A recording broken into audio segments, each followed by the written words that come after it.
Αγάντα, αδερφάκι μου, στον Ανθίση το Ροϊδάνη, εξηγήσουμε φανελίτσα.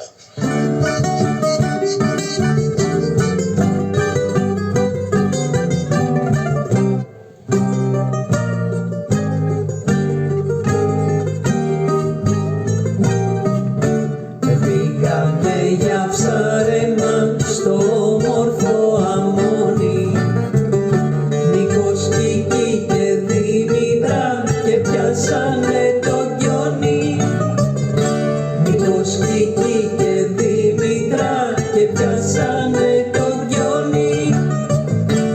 Πήρανε και τον κουβά να τον γεννήσουν ψάρια, κι αντί για ψάρια φέρανε 2 κιλά παπάρια. Κι αντί για ψάρια φέρανε 2 κιλά παπάρια.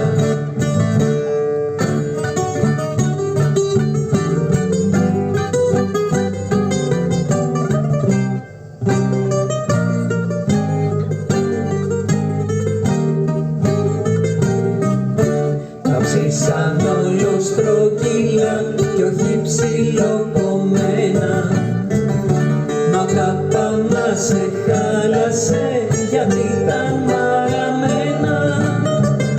Μα ο κάπα μας εχάλασε γιατί ήταν μαραμένα.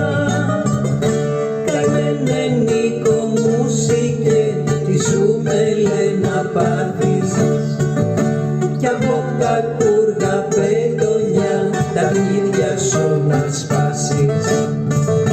Κι από κακούργα πετονιά τα αρχίδια σου να σπάσεις.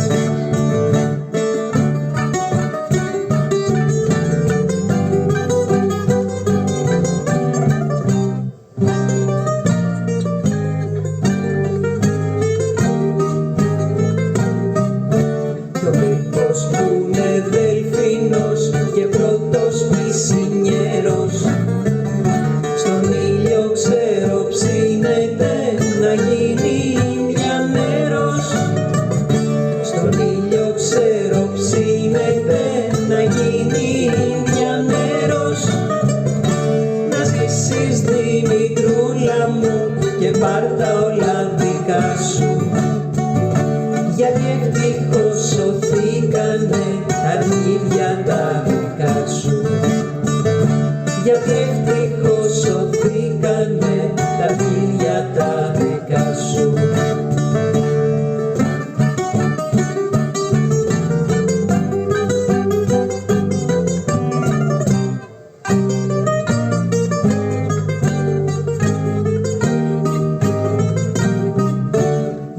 Κίκη που τα έχει πια 2 φορές χαϊμένα, και κλαίει και οδύρεται που φύγανε στα ξένα.